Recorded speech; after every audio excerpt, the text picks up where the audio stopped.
Alors, nous allons entamer la dernière partie de cette journée sur le thème des trajectoires développementales et histoire naturelle des maladies rares dans le cadre des troubles du neurodéveloppement, avec 3 très bonnes interventions, donc vous avez raison de rester avec nous jusqu'à 18 h.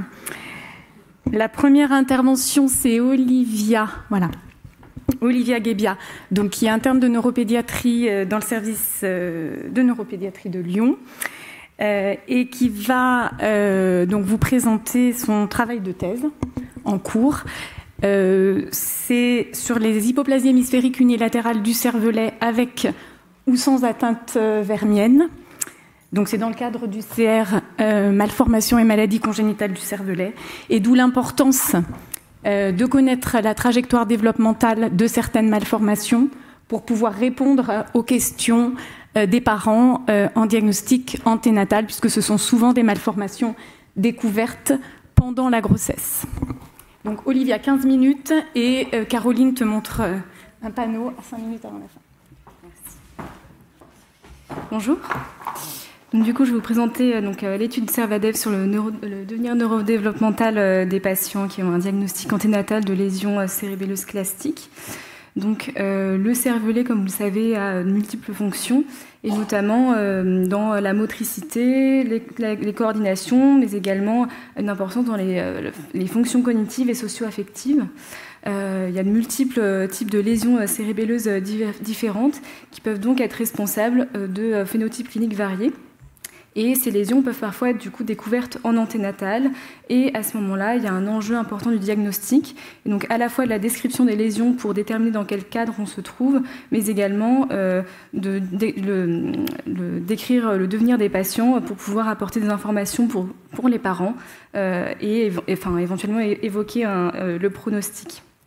Donc nous, dans quel cadre on se trouve? Ce sont donc des lésions cérébelleuses qui sont classiques et isolées. Lésions classiques, donc c'est un phénomène qui est acquis durant la vie fœtale, et chez nos patients, c'est des causes ischémo-hémorragiques. On parle de lésions qui sont isolées parce qu'il n'y a pas du tout d'atteinte, notamment d'autres lésions, notamment sustentorielles, et ce sont des lésions qui ne s'inscrivent pas dans des syndromes ou d'autres pathologies particulières. Donc on a 2 cas de figure, soit des patients qui ont une atteinte uniquement des hémisphères cérébelleux sans atteinte vermienne, avec ce qui est décrit dans la littérature, c'est que le pronostic est plutôt favorable. Et ensuite, il y a des patients qui ont une atteinte des hémisphères cérébelleux, mais également du vermis. Et à ce moment-là, on n'a pas beaucoup de données dans la littérature qui décrivent ce genre de patients. Et ils sont décrits assez brièvement et généralement sans évaluation, sans test standardisé. Et donc, il y a un enjeu vraiment important de bien décrire cette population, sachant que c'est aussi une pathologie rare, donc il n'y a pas beaucoup de patients.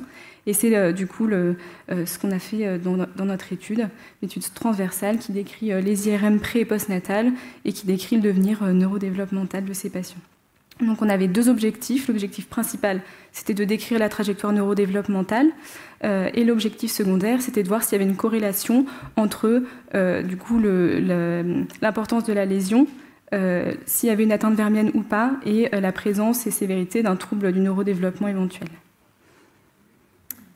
Donc on a 20 patients qui sont âgés entre 2 et 21 ans, 14 garçons et 6 filles, qui ont eu donc un diagnostic anténatal. Ils ont tous eu une IRM fœtale, 2 diagnostics de lésions cérébelleuses classiques hémisphériques avec ou sans atteinte du vermis, et confirmés ensuite par une IRM postnatale, qui sont suivis du coup dans le service de neuropédiatrie.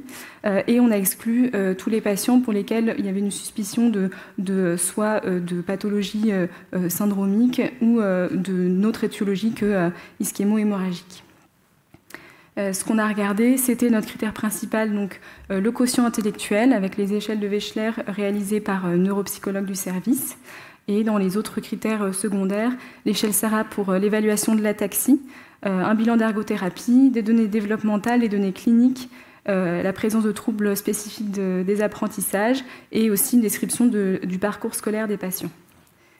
Sur le plan de l'imagerie, donc du coup, on a relu toutes les IRM cérébrales avec 2 radiologues spécialistes, le docteur Cabé et le professeur Guibaud, pour relire les IRM. On avait toutes les IRM fœtales, et seulement 18 sur 20, on avait les images des IRM postnatales.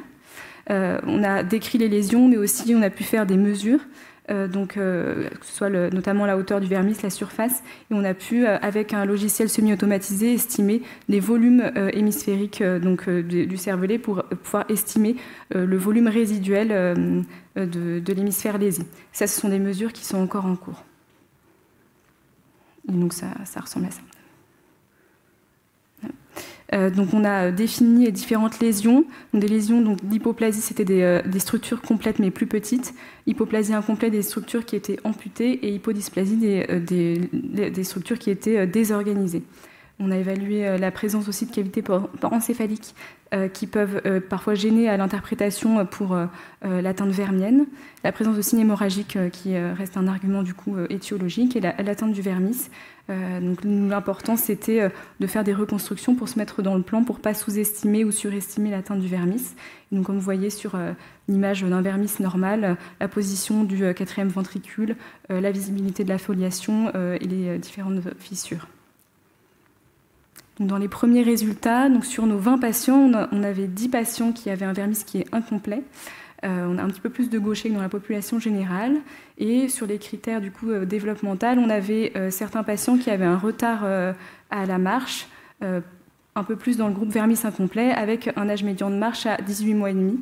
Mais tous ces patients ont acquis la marche et finalement maintenant sont pour la plupart pas ou très peu gênés dans la vie quotidienne. Il y avait aussi la moitié qui avait un retard de langage, mais pareil, qui ont tous acquis le langage. Et dans l'examen clinique, ce qu'on voyait, c'était tremblement des membres supérieurs, une dysmétrie, une ataxie locomotrice, mais qui était assez léger. Vous allez le voir dans les résultats de la SARA.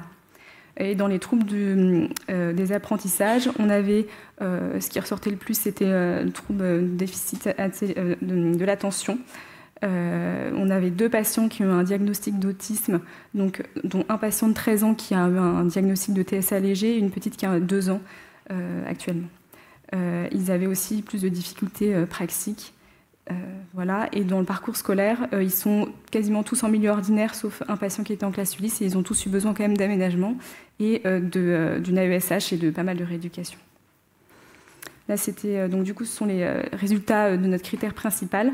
En bleu, vous avez les patients qui ont eu une atteinte du vermis, et en noir, ceux qui ont un vermis qui est complet. Et finalement, ce qui ressort le plus de ce gros tableau, c'est qu'aucun n'a de déficience intellectuelle. Je vous ai mis là pour ce patient qui avait des résultats limites, mais qui a un contexte social assez particulier, qui est complètement déscolarisé actuellement, qui avait quand même eu un moment de psychométrie qui était un peu mieux, mais globalement, tous les patients ont des résultats qui n'ont pas de déficience intellectuelle. Il n'y avait pas d'indice qui ressortait plus que les autres. Et ce qui est aussi assez marquant, c'est qu'on a des patients qui ont une atteinte du vermis, et vous allez le voir sur les imageries ensuite, et qui ont pourtant de très bons résultats. On s'est posé la question de savoir s'il y avait un lien entre justement les résultats des QI et l'atteinte vermienne. Alors on a une petite cohorte, donc on n'a pas pu faire d'analyse statistique, mais ce qui apparaissait là sur la figure de gauche, donc les patients qui ont une atteinte du vermis, que la moyenne est un petit peu inférieure, mais finalement il y a beaucoup d'écart à la moyenne, et on se posait la question aussi de savoir s'il y avait d'autres variables qui influaient sur ceux qui s'écartent de la moyenne. Pour l'instant, on n'a pas encore trouvé, mais l'évaluation de la taille de la lésion est encore en cours. Sur les patients qui ont pu avoir du coup une échelle SARA, qui est une échelle qui évalue l'ataxie en évaluant ces 8 items, avec une cotation sur 40, donc 0, c'est des patients qui ne sont pas ataxiques. On a pu avoir cette évaluation chez 11 patients, et le pire score, c'était 7 sur 40, avec donc des patients qui pouvaient avoir des légères dysmétries, une petite ataxie, mais qui étaient assez légers. Les résultats du bilan d'ergothérapie, donc on a fait le Purdu-Pegboard test et le BHK test chez 10 patients, et on avait 2 patients qui ont eu des résultats pathologiques à ces 2 tests. Donc il y a quand même des difficultés parfois en termes de graphisme, mais on a aussi toute une partie qui se débrouille très bien. Et par contre, il faut être assez vigilant, du coup, notamment à l'école, sur la quantité de choses à écrire, et prescrire de l'ergothérapie si nécessaire. Dans les autres signes cliniques, on a une patiente qui a une paraplégie spastique, mais sans lien avec la lésion, et des patients qui ont des mouvements du chef en 8. Vous allez voir sur une vidéo. Je vais passer rapidement sur les résultats de l'imagerie parce qu'on a encore des choses qui sont en cours. Mais globalement, on avait une bonne corrélation entre l'analyse pré- et post-natale sur les IRM. On avait 10 patients qui avaient une atteinte de l'hémisphère gauche, 7 de l'hémisphère droit, et puis 3 qui avaient une atteinte des deux côtés. On a fait des comparaisons avec les mesures de référence et ça peut aussi aider quand il y a un doute justement sur l'atteinte vermienne. Quand on a une hauteur qui est en fait inférieure au premier percentile, ça peut orienter aussi, permettre de trancher pour atteinte vermienne ou non. Et donc on a l'estimation des volumes qui est en cours. Là, je vais vous présenter 2 exemples. Donc, le premier patient qui a une IRM fétale à 30 semaines, et l'IRM postnatal qui est en dessous à 4 ans. Donc vous voyez qu'il a une atteinte du vermis assez importante et une lésion hémisphérique qui est aussi assez importante avec l'hémisphère droit qui a quasiment disparu. Donc c'est un enfant qui a eu un retard de marche, mais qui fait des activités normales actuellement, un retard de langage pour lequel il a encore un petit trouble du langage et il est suivi en orthophonie. Il est en CE1, il a besoin d'aménagement scolaire et d'une AESH, et il est gaucher. Et ça, c'était sa dernière évaluation du coup psychométrique, qui montre des résultats tout à fait dans la norme, qui est plutôt rassurant par rapport à l'atteinte qu'on a vue sur l'imagerie. Il garde quand même une dysmétrie qui le gêne un petit peu dans la vie quotidienne.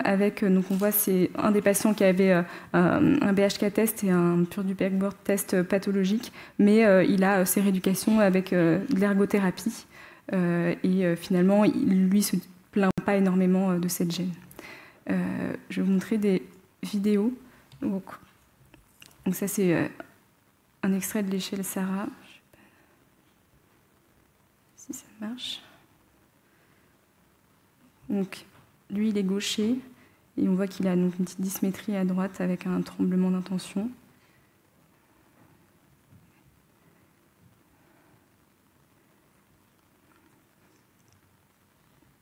Et à gauche, il est plus à l'aise.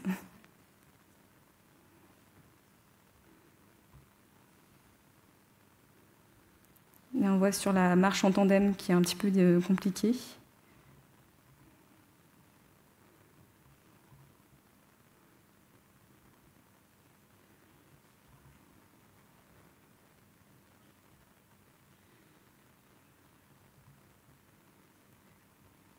Là, vous avez les mouvements en 8 du chef qui fait au quotidien, qui ne le gêne pas plus que ça, mais qui est rapporté par les parents et chez 2 autres patients de la cohorte également.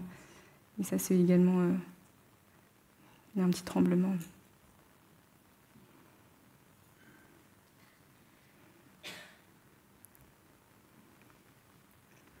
Donc, le second patient, c'est un enfant qui a également une atteinte du vermis.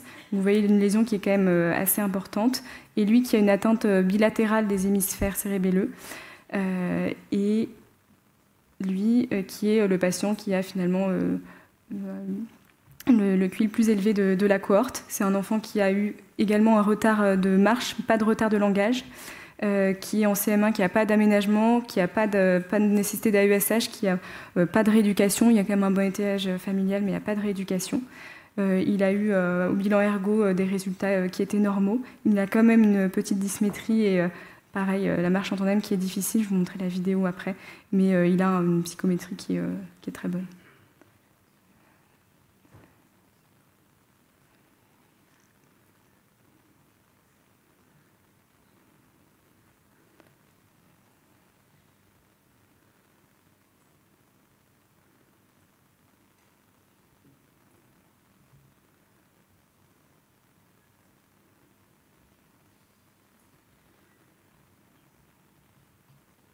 Voilà.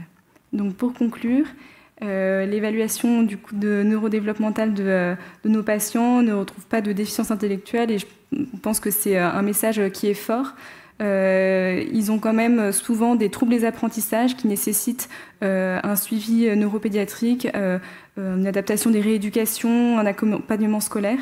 Il y a initialement souvent un retard, notamment à la marche, un retard un peu moteur, mais qui se rattrape et c'est des enfants qui ont peu d'impact de leurs difficultés motrices sur la vie quotidienne.